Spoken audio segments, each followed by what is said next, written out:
I've always believed that relationships don't collapse overnight. They erode slowly, like a shoreline worn away by relentless waves. Tiny cracks form, barely noticeable at first, but over time, they widen into chasms too deep to bridge. That's how it was with Lydia and me. What started as a spark of connection, bright and promising, faded into something cold and unrecognizable, and somewhere along the way, betrayal slipped into the cracks. It began innocently enough. I was out jogging one crisp autumn morning. The kind where the air stings your lungs just enough to feel alive. My usual route wound through a park near my apartment, a quiet stretch of gravel paths and old oak trees. That's where I saw her, Lydia. Running in the opposite direction, her ponytail swinging with each stride. She caught my eye, not just because she was striking with sharp cheekbones and eyes that seemed to hold a secret, but because she matched my pace without breaking a sweat. I'm no slouch when it comes to running, so that impressed me. We crossed paths a few more times over the next week, exchanging nods, then smiles. Eventually, I slowed down one day and struck up a conversation. Her name was Lydia, a graphic designer who just moved to the city. She had a quick wit and a laugh that made my chest feel lighter. We started timing our runs to coincide, talking about everything from music to the best coffee spots in town. Soon, coffee turned into dinners, and dinners turned into late nights at her place or mine. I hadn't felt that kind of connection in years, maybe ever. It was effortless, like we'd known each other forever. Within a year we were married. It was a small ceremony, just close friends and family, held in that same park where we'd met. I remember standing there, watching her walk toward me in a simple white dress, her smile brighter than the September sun. I thought, this is it. This is what forever feels like. But forever is a fragile thing, and I should have known better than to trust it. The trouble started a few months after the wedding. I'd been carrying a secret, one I hadn't found the right moment to share. Before Lydia, I'd been in a brief relationship that ended badly, but it left me with a son, Ethan, who was 3 years old by the time I married Lydia. I hadn't told her about him during our whirlwind romance, partly because Ethan lived with his mother across the state, and my contact with him was limited to occasional visits. But mostly I was afraid of how Lydia might react.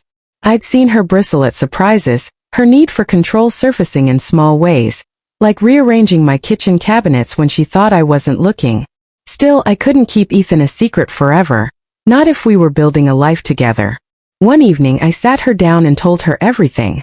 I explained about Ethan, how I'd only learned about him after his mother and I had already split, how I was trying to be a better father despite the distance. I braced for questions, maybe even anger, but Lydia's reaction was worse. She went silent. Her face hardened, and she stared at me like I was a stranger. "You have a kid," she said finally, her voice flat. "And you didn't think to mention this before we got married?" I tried to explain, stumbling over my words, but she stood up and walked out of the room. That silence lingered between us for days, a wall I didn't know how to break through.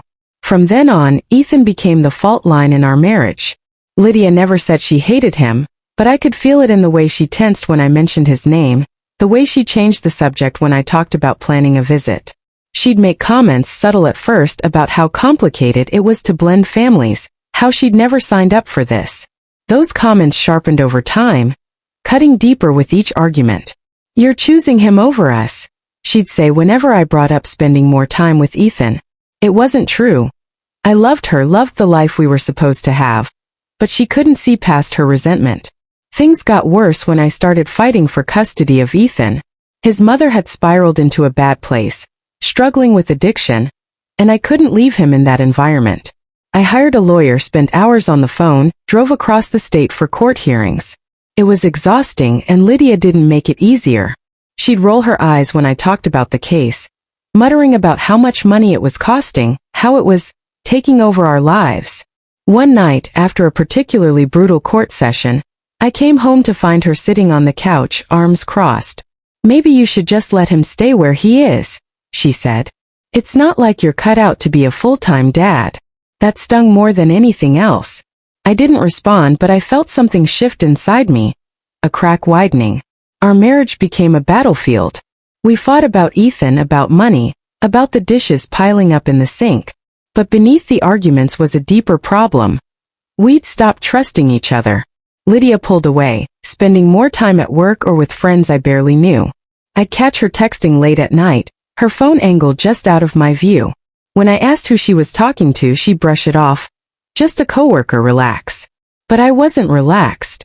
I felt her slipping away, and I didn't know how to pull her back. Then came the night that broke everything.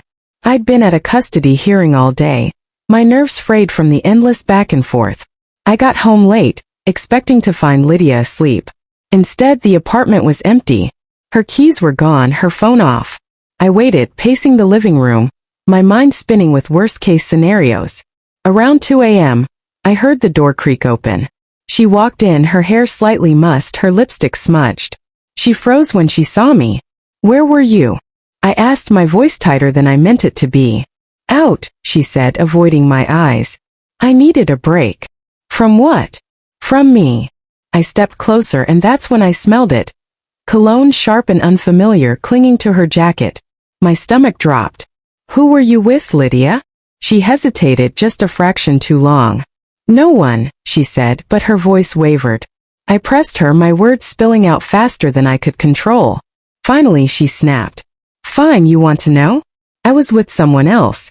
Someone who doesn't make me feel like I'm second to a kid who isn't even mine." The room tilted. I don't remember exactly what I said next, something about trust, about vows, but it didn't matter. The truth was out, jagged and irreversible. She didn't apologize, didn't cry. She just stood there, defiant, like she'd been waiting to say it. I slept on the couch that night, staring at the ceiling, replaying every moment of our relationship, trying to pinpoint when it had gone so wrong. In the weeks that followed, we barely spoke. I threw myself into the custody battle, needing something to hold on to. Lydia moved out, leaving behind half-empty drawers and a note that said, "I'm sorry, but I can't do this." I heard through a mutual friend that she'd started seeing someone else, a guy from her office who didn't come with baggage like me. I didn't fight it. What was the point?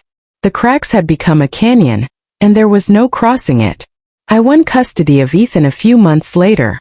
He's with me now, filling the apartment with laughter and chaos, the kind that makes life feel worth living. I think about Lydia sometimes, about the park and the coffee shops and the way she used to smile. I don't hate her, not anymore. But I'll never forget how it felt to watch love unravel, to see trust crumble under the weight of secrets and choices. Maybe relationships don't break all at once, but when they do, the pieces don't fit back together the same way.